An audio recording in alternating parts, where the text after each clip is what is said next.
My name is Ricardo Mora. I'm product buyer at StarFish Medical, and I've been working here for little more than a year.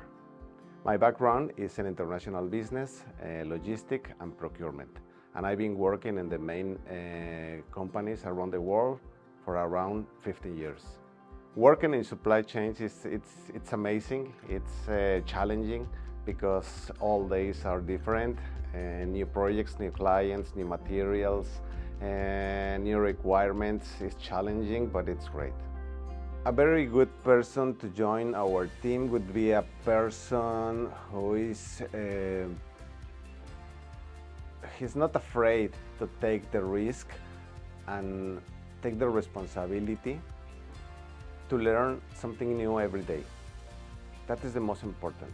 And the attitude, they must be very positive and must be really enthusiastic, because it's challenging. We have to react very fast in an uncertainty environment. So it's great to be part of this team, but it's challenging.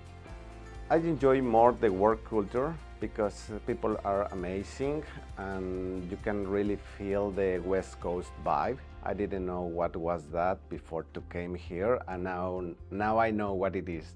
So I really like it. I think all of them have a different backgrounds, nationalities, but at the end, the people are great, are very friendly, collaborative, smart, and we are working all together to achieve the goal, and that's the most important. You can really feel the work team. Currently, I'm playing beach volleyball, and I like to do activities outdoors, read, go to the gym, and it's fantastic. Stay outside, just enjoying the weather right now in the summer. Do it. Just do it. It's great. It's great to be here.